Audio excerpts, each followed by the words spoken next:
Concepts को आपको revise करना, क्वेश्चन को आपने गलत रीड करा, कैलकुलेशन एरर, भाई बहुत लेट हो, अब इनमें से आप कौन सी ज्यादा गलतियां कर रहे हैं। मैंने आपको कहा था कि टेस्ट देते रहिएगा, ठीक है, मार्क्स से मत घबराइएगा। जब आप टेस्ट देंगे तो इसमें क्या होगा कि आपके जो क्वेश्चंस गलत हुए हैं, ठीक है, जो क्वेश्चंस गलत हुए हैं उनके कंसेप्ट्स को आपको रिवाइज करना है, ठीक है, कंसेप्ट्स को आपको रिवाइज करना है और ईमानदारी से टेस्ट देंगे तभी आपको पता लगेगा कि एक्चुअली में गलतियां हो कहां रही हैं, ठीक है, कंसेप्ट्स को रिवाइज करना है। दूसरी बात, आपके जो भी एरर्स हो रहे हैं, ध्यान सुनना, जो भी आपके एरर्स हो रहे हैं, पहली गलती ये हो सकती है क्वेश्चन को आपने गलत रीड करा, तो आप ये जरूर देखिएगा कि कितने क्वेश्चन आपने गलत रीड कर लिए। दूसरा है कंसेप्ट एप्लीकेशन, आपने गलत कंसेप्ट ही लगा दिया हो तो इसको भी एक बार चेक करेंगे। फिर आपका कैलकुलेशन एरर है हमारे पास, ठीक है, और फिर आंसर मार्किंग है। तो आप में से कौन सी गलतियां हो रही हैं जरा एक बार ये बताइए।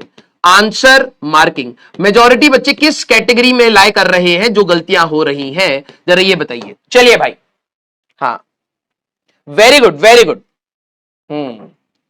आज से स्टार्ट करेंगे भाई, बहुत लेट हो, अब 5-6 दिन के अंदर बहुत बड़ा चैप्टर रिवाइज करना है। हाँ, वेरी गुड वेरी गुड। हाँ, देखो जो आपकी एरर्स है, ये चीज पता है क्या है, ये हर टेस्ट में आपको एनालाइज करना होगा, क्योंकि जब आप जेईई मेंस में जाएंगे तो आपको पता रहेगा कि आप किस प्रकार की गलतियां करते हैं। तो आप थोड़ा सा अपने आप को ना मना करके जाएंगे एग्जाम से पहले कि यार कि भाई मैं ना जल्दीबाजी में फॉर्मूला गलत लगाता हूं या कैलकुलेशन गलत करता हूं। तो वो आपको ध्यान रखना है किस टाइप की गलती हो रही है। 2 and 4 वाले, चलो मैं एक बार पोल करा लेता हूं मल्टीपल करेक्ट में देकर के। सारे बच्चे जरा एक बार बताना इनमें से आप कौन सी ज्यादा गलतियां कर रहे हैं। देखो हर चीज का एक सोल्यूशन होता है, हर चीज का एक सोल्यूशन है। सर मैं क्वेश्चन को रीड करता हूं, मेरे को एक क्वेश्चन को रीड करने में 2 बार रीड करना पड़ता है क्योंकि मेरे को समझ ही नहीं आता सवाल क्या पूछ रहा है। 2-3 बार मैं सवाल को रीड करता हूं तब जाके समझ आता है, फिर मैं ट्राई करता हूं, तो मेरी स्पीड काफी स्लो हो जाती है। हाँ, एक बार मेरे को ये बताइए, पोल में मैंने आपको मल्टीपल करेक्ट दे दिया है, तो ये 4 ऑप्शन है, इसमें आपकी गलतियां कहां हो रही है। हाँ, गलतियां कहां हो रही है। कंसेप्ट एप्लीकेशन, वर्कबुक बेटा टाइप हो रही है, मैंने बोला ना यार वो एक बारी में नहीं होता, बहुत सारी चीजें लिखनी पड़ती हैं, तो वो टाइप हो रही है, जैसी आएगी मैं आपको देता हूं। यस,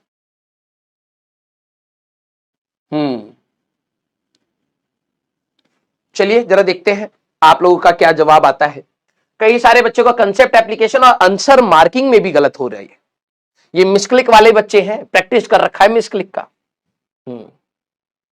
मेजॉरिटी आपको बताना है। देखो कई बार क्या होता है, आप क्वेश्चन गलत रीड करते हो, कई बार कंसेप्ट एप्लीकेशन गलत होता है, कई बार कैलकुलेशन होता है, लेकिन आप ये एनालाइज करना स्टार्ट करिए। जब आप टेस्ट देंगे तभी एनालाइज होगा। ये आप जब तक प्रैक्टिस करते हैं तब कभी भी आपको ये पता नहीं चलेगा कि आप एग्जाम में कहां गलतियां कर रहे हैं, ठीक है। इसीलिए मैं कह रहा था कि आपका टेस्ट देना बहुत ज्यादा इंपॉर्टेंट है।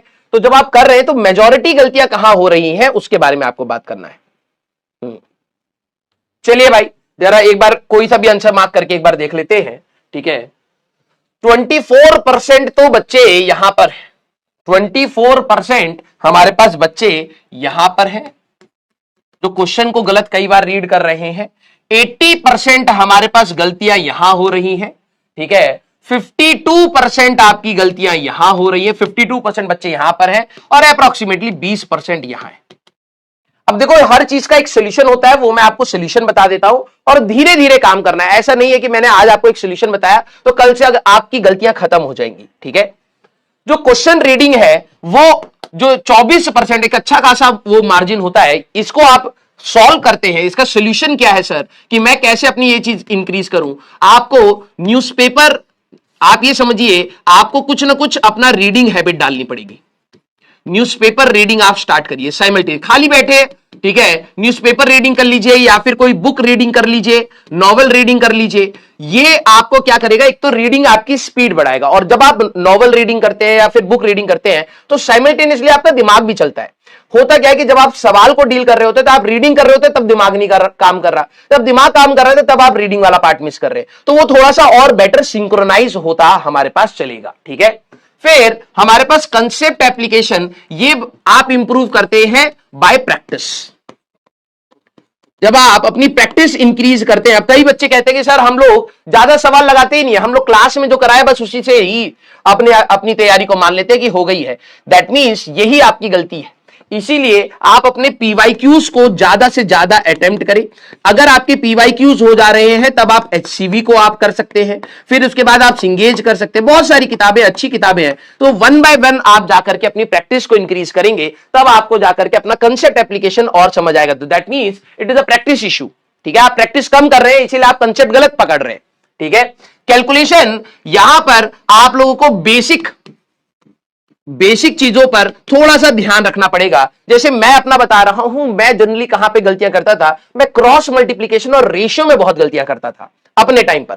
ठीक है, तो मेरे को यह बात पता था कि यार कभी भी क्रॉस मल्टीप्लाई होगा और रेशियो अगर हमारे पास हुआ, ब्रैकेट ओपन करने में मेरी गलतियां होती हैं। तो आप जब गलतियां कर रहे हैं तो आप प्लीज पेपर के बाद एनालाइज करिए, यार यहां पर ना मैंने क्रॉस मल्टीप्लाई की गलती करी है, यहां पर मैंने स्क्वायर रूट लेने में गलती कर दी है, यहां पर रेशियो की गलती कर दी है। और प्लीज नोट डाउन जरूर करिए, क्योंकि जब मैं अपने एडवांस के पेपर में गया था तो मैं अपने आप को मना करके गया था, भाई कहीं पर भी रेशियो आएगा तो एक बार मैं रीचेक कर लूंगा कि कौन सा रेशियो पूछा गया है और मैंने रेशियो जो लिया है वो कहीं सही है या नहीं है। ठीक है, तो ये जो बेसिक चीजें हैं, ऐसा नहीं कि ये आपको आती नहीं है, बस इसमें क्या है, थोड़ा सा अटेंटिव आपको होना पड़ेगा।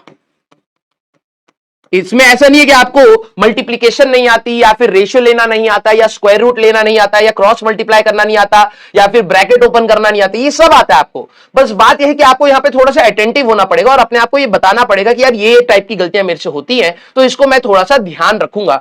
किसी भी सवाल में इस प्रकार की, जैसे मैं अपने आप को हमेशा कहता था, भले वो मैथ्स हो, केमिस्ट्री हो या फिर फिजिक्स हो, रेशियो और क्रॉस मल्टीप्लाई मैं बहुत ज्यादा गलतियां करता था। तो मैं जैसे ही मेरे को रेशियो लेना है, मैं थोड़ा सा कॉन्शियस हो जाता था, यार यहां गलती ना हो। इतना पूरा पेपर में ये पूरा क्वेश्चन सॉल्व किया है, आखिरी में रेशियो वाली गलती है मेरे से ना हो जाए, है ना, क्रॉस सिली मिस्टेक्स। हाँ, अब बात यही है कि आपका इसमें बस थोड़ा सा अटेंटिव अगर आप होकर के चीजों को करेंगे तो आप अपने आप पकड़ लेंगे। ठीक है, जब भी वो स्टेप्स आए तो थोड़ी सी आप अपने इसमें क्या करें, स्टेप्स को इंक्रीज करें इन प्रैक्टिस।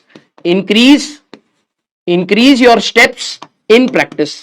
कई बच्चे इसमें क्यों फंसते हैं मैं आपको बता रहा हूं। बच्चे यहां पर इसलिए फंसते हैं क्योंकि वो जल्द से जल्द सवाल करने की कोशिश करते हैं, और ये मैं भी करता था। तो हम लोग एक दो स्टेप्स मिस कर देते थे और स्टेप मिस करने के बाद में अटक जाते थे, अबे यार ये वैल्यू कहां रखनी थी, ये कहां था, ये क्या है। तो उसमें समय उतना ही बर्बाद होता है। इरिटेशन के साथ सवाल नहीं करना चाहिए। तो बात यह है कि आप अपने एक दो स्टेप्स बढ़ा लीजिए, आपका अपने आप थोड़ा सा कैलकुलेशन एरर कम हो जाएगा। और ये आपको कब करना है, प्रैक्टिस जब आप कर रहे हैं तब आप अपने स्टेप्स को बढ़ा लीजिए, क्योंकि वहां पे कोई टाइम बाउंड नहीं है। जितनी आपकी प्रैक्टिस रहेगी उतना ही आप इस कंसेप्ट को, मतलब आप इस चीज को थोड़ा सा सॉलिडिफाई कर ले जाएंगे, फिर आपके एग्जाम में गलतियां होनी कम स्टार्ट होंगी। आंसर मार्किंग का सर क्या सोल्यूशन है, रीचेक करना होता है और क्या है। जब आपको पता है कि आप आंसर गलत मार्क कर दे रहे हैं तो एग्जाम खत्म, जैसे मान लो आपका एग्जाम खत्म होना है तो लास्ट 15 मिनट्स आप बचा करके रखिए।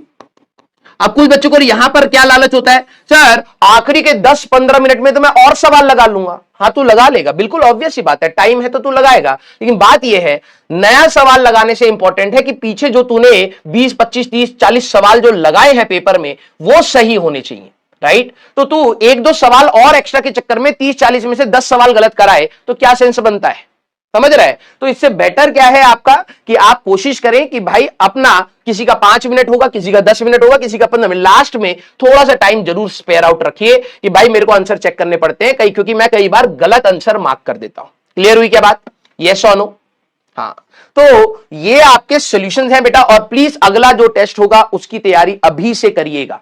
ठीक है, promise me that for next test आप ये वेट नहीं करेंगे कि भाई कि अगला मेरा टेस्ट आएगा जब मेरे को सिलेबस बताएंगे तब होगा। आपके पास टेस्ट प्लानर है, जितना हो रखा है आपको पता है, एटलीस्ट उतना आप अभी से ही प्रिपेयर करना स्टार्ट करेंगे। क्लियर है क्या, यस और नो। हाँ सर, प्रैक्टिस प्रॉब्लम बेटा ऑनलाइन में ना सबसे बड़ी एक वही दिक्कत है कि आप लोग ना टीचर डिपेंडेंट हो जाते हैं कि टीचर करेगा तो हमारा हो जाएगा।